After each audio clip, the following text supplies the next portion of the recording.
Last night, the Businesswomen's Association of South Africa held its annual Businesswomen of the Year Awards. Now in its 35th consecutive year, the event celebrates courage, achievement and leadership of women in business. This morning, we are joined by this year's two winners. In studio, we've got Nombulelo Hackula, who won the title of the Businesswoman of the Year in Government, and Roswitha Becker, the Businesswoman of the Year in the corporate category. Ladies, congratulations. Well done to both of you. Thank you very much, Leanne. This is an absolutely fantastic accolade, and you were telling me both of you haven't slept, so the celebratory mood is still amongst you. Yes. Good. I'm glad to hear that. All right. Let's start off with you, Nombulelo. How does it feel for you to get this accolade in the sphere of government? Actually, it's mixed feelings because first I'm very excited and grateful to this organization, the BWASA, for this award.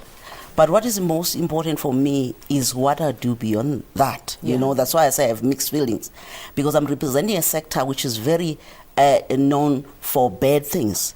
So I think I'm an ambassador for the government to show that a lot is happening within the government sector.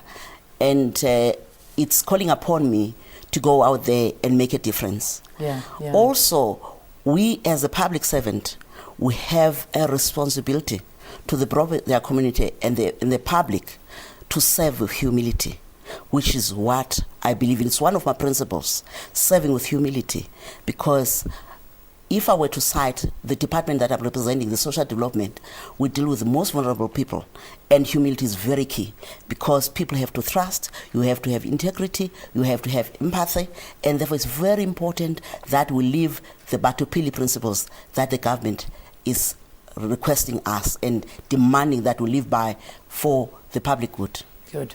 Well, it's good to hear this coming from a government official and also a woman who has just won for the public sector.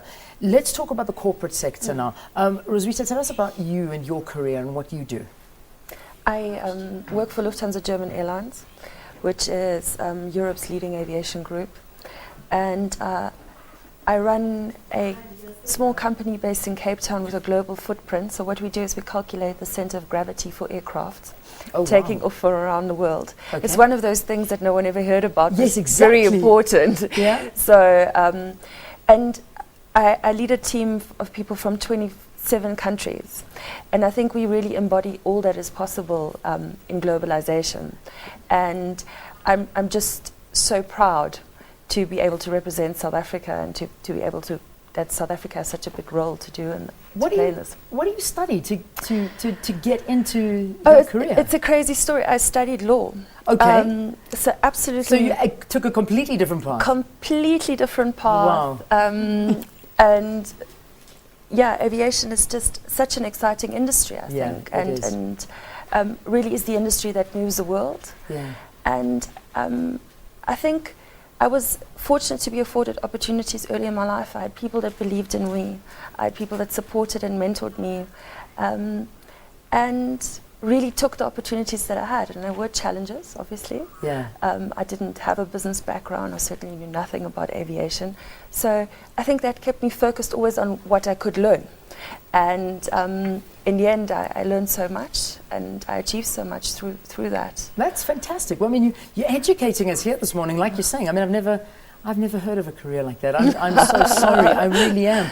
And that's so nice to elevate what you do into the limelight, because I mean, winning an award like that certainly does. Yes. What is it exactly that you do?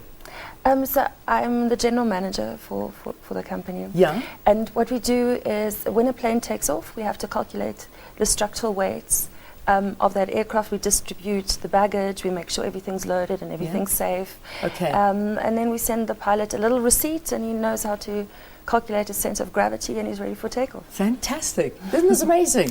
Very you see what us women are doing out there? I'm telling you. Balancing aircraft, for goodness sakes. We can do anything. Now, you have been in so many different positions. I mean, let me just read a few here. Deputy Director General for the Office of the Premier in the Eastern Cape, Head of the Department in the Eastern Cape Department of Housing and Local Government and Traditional Affairs. Most of the time, as you mentioned, I mean, these areas are marred with some leadership challenges. How do you rise above the challenges? And I'm going to ask you to answer that very quickly, because we're actually about to do a broadcast focusing in on leadership with Dr. Miles Monroe. But for you, having won this award, how do you rise above this, and what makes a good leader? A good leader is dependent on his people. So people are central to the leadership. And if you are able to drive that vision and promote a common and shared vision amongst your staff members or your team, that's the first point of leadership. Also, it's very important that sometimes you allow your people to lead from behind, because you have a role to nurture those that you're working with. It's a very important element of leadership, and that is my passion, particularly around women in leadership. What I champion, which I've championed throughout my career, both in the private and the public sector, is issues of women in leadership. And I'm doing exactly that where I am currently. I've got a whole team of women that I'm mentoring and supporting, both in the working environment and also in my private life, because that is my passion. Excellent. The more that we have at that level, the better, because we are better leaders as women, because we've got that nurturing part that really requires, it's very important that you understand, you've got that listening ear to make sure that you understand your employees. That's what is called transformational leadership, because it's very crucial, and you need to balance the hardline leadership, which is called transactional, and the transformational leadership, which is what I believe in for a successful leader. Ladies, thank you so much. Congratulations, and bask in your glory today. And I hope everyone around you spoils you, because you deserve it. Nombulelo Hackula is the winner of the public sector for the Businesswomen's Association of South Africa, and Roswitha Becker, also a winner, but she won in the private sector. Ladies, congratulations, and thanks for being with us.